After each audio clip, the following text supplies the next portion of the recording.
Good afternoon students, जय Jagannath to all of you. Hopefully आप लोग सब अच्छे हैं।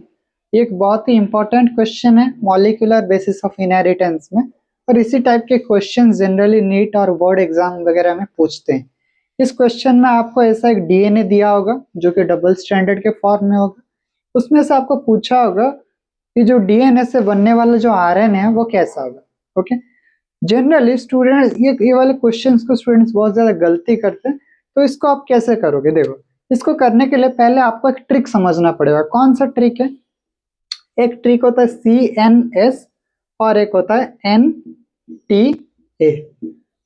CNS और एक होता है NTA।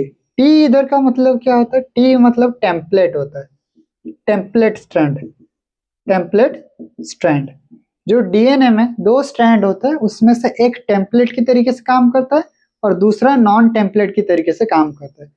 टेम्पलेट के तरीके से कौन सा स्ट्रैंड काम करता है? जो 3 प्राइम से 5 प्राइम की डायरेक्शन में रहता है, वो जनरली क्या करता है? टेम्पलेट की तरीके से काम करता है। और अगर आप देखोगे N का मतलब क्या होता है? Non template, right. और नॉन टेम्पलेट जो होता है उसका डायरेक्शन क्या होता है? 5 प्राइम से 3 प्राइम की ओर डायरेक्शन रहता है।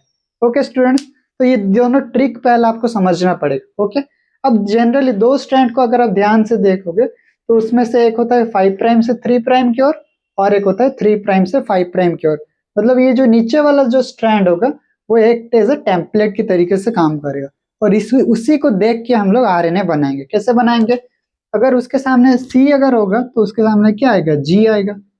और इधर 3 प्राइम है, मतलब आप जानते हो जो आरएनए का सिंथेसिस होता है या ट्रांसक्रिप्शन होता है उसका भी डायरेक्शन 5 प्राइम से स्टार्ट होता है, तो इधर 5 प्राइम पहले आएगा। इधर G है मतलब इधर C आएगा, इधर T है मतलब इधर A आएगा, इधर A है मतलब U आएगा क्योंकि आरएनए में यूरासिल होता है, इधर भी U आएगा।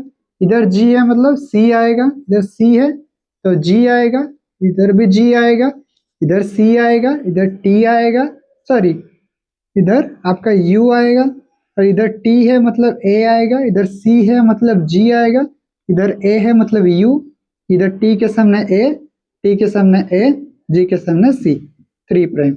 सो ये जो सीक्वेंस बना, ये किसका सीक्वेंस बना? आरएनए का सीक्वेंस बना। सो हमेशा ध्यान देना, जब भी हम लोग आरएनए प्रोड्यूस करते हैं तो दोनों स्ट्रैंड को हम लोग टेम्पलेट के तरीके से नहीं यूज करते हैं। दोनों में से एक स्ट्रैंड को हम लोग टेम्पलेट के तरीके से यूज करते हैं। किसको टेम्पलेट के तरीके से यूज करते हैं? जो 3 प्राइम से 5 प्राइम के डायरेक्शन में रहता है। और इसी को टेम्पलेट देखने के बाद उसी को चेक करके हम उसी हिसाब से आरएनए बनाएंगे। जब ए होगा उसके सामने यू लगाएंगे, बाकी एज यूजुअल जब डीएनए में जैसा होता है वैसा ही रहेगा। ओके, तो इस टाइप के क्वेश्चन, इस क्वेश्चन का आंसर ये होगा। इसी टाइप का और भी अगर क्वेश्चन आता है तो आपको डरने का नहीं है, बहुत इजीली आप सॉल्व कर सकते हो। ठीक है, नेक्स्ट वीडियो में हम और कुछ इंपॉर्टेंट क्वेश्चंस के ऊपर डिस्कशंस करेंगे। Have a good day. जय जगन्नाथ।